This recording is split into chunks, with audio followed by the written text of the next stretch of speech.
everybody, welcome to the newest episode of BlizzPlanet.com's Week of Warcraft. Now, as always, I'm your host, the bearded gamer, Chris Arnone. All right, got a little length going now. You like it?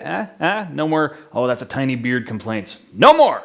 All right, let's talk about last week's question. So we were wondering, now that Mists of Pandaria is out, what are your thoughts so far? What have you enjoyed? What things do you wish, they really change with this expansion? Here were your best answers.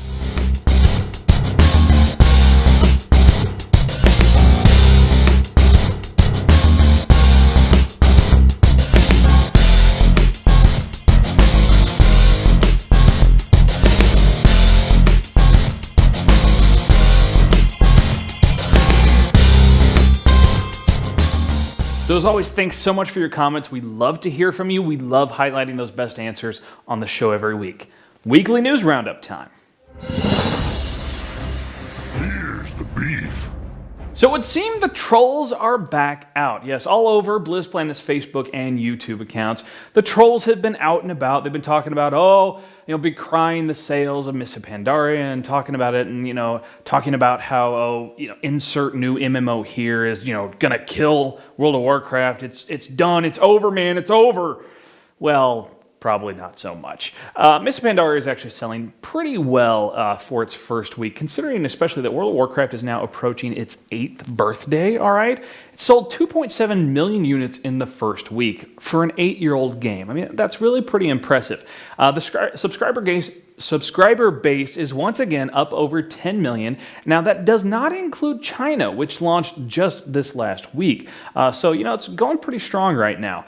Now, 2.7 million does seem maybe a little bit low with 10 million subscribers.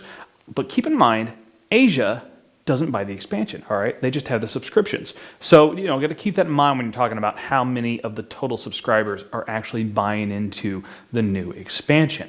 Now, it's got some numbers to throw out at you, just for comparison's sake. Now, mind you, we said 2.7 million in the first week.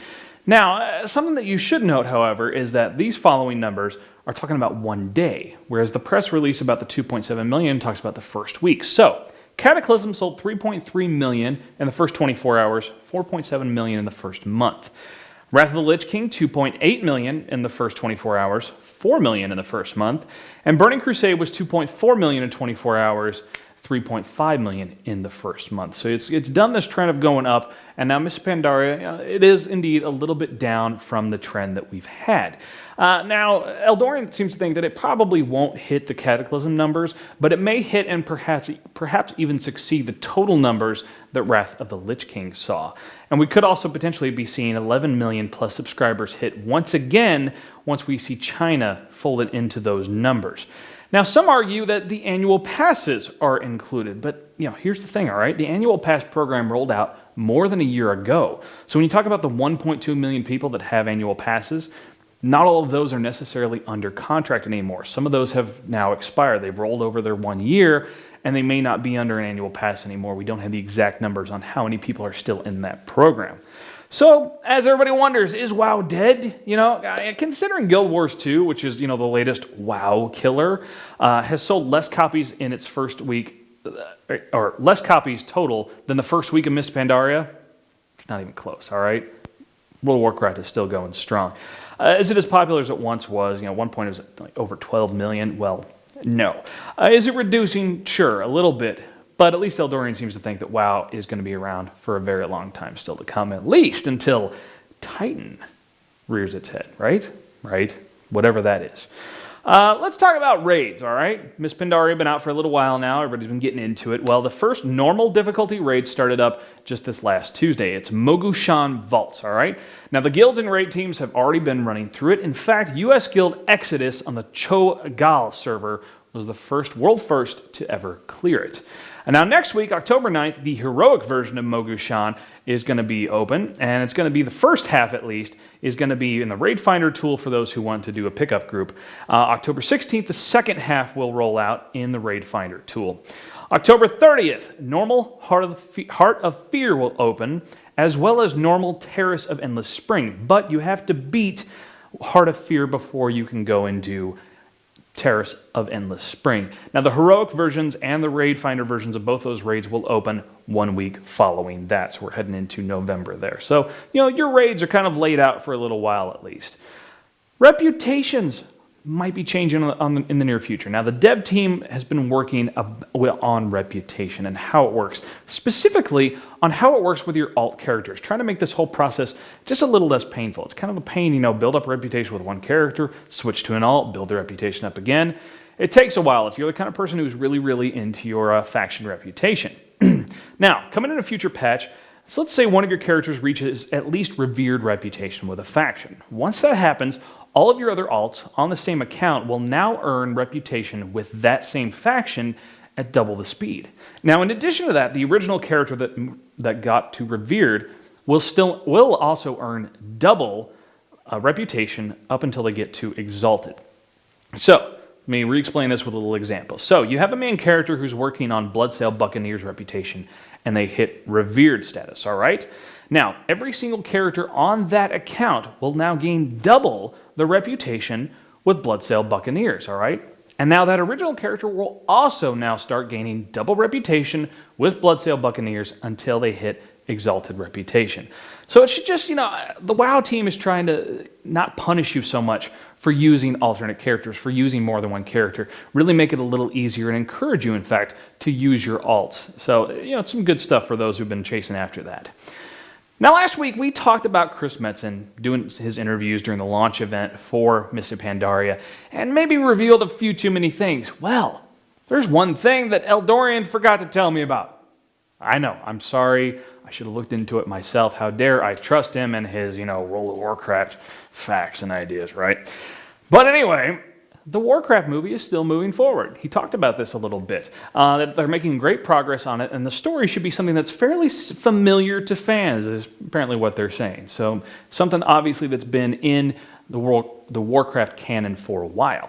Now, some buzz recently has come up on Twitter. It's probably what, reminded him that Chris Metzen was talking about this.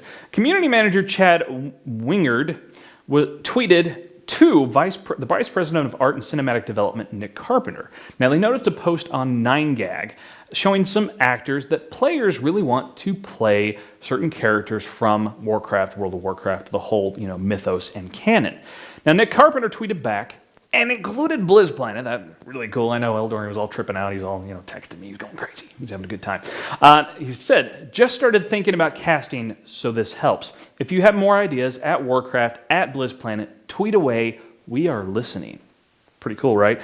Now, BlizzPlanet put together an article, link right there in the show notes, about this, asking fans who you want to see playing the different characters, the known characters in the Warcraft universe. Which real Hollywood actors do you want to play some of these roles?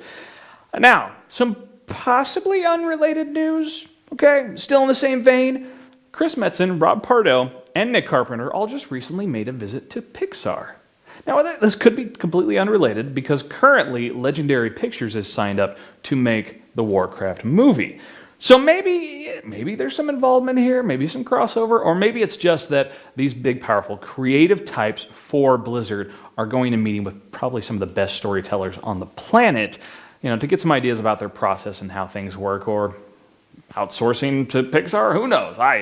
It's all speculation at this point, but a curious tidbit of information right there. Now, we're not going to end with a question this time. Oh no, we got something much better. All right, we have giveaways. You love giveaways. It's been so long since I've been able to give you guys stuff. So this time, our friends at SteelSeries sent us some swag. All right, we have 3 SteelSeries mouse pads. Now I'm taking notes of exactly what these are named, because here's what we want you to do. We want you to subscribe first off. Subscribe. It's awesome.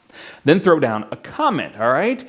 And include in that comment which of these 3 mouse pads you want, all right? So to be clear, this one is called Panda Monk,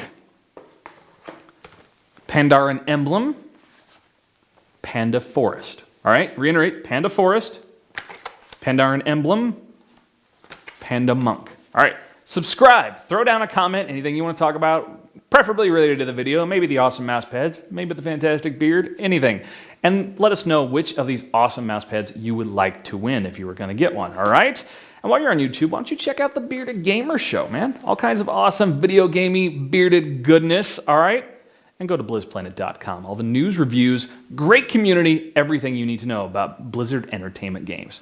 We'll see you guys next time.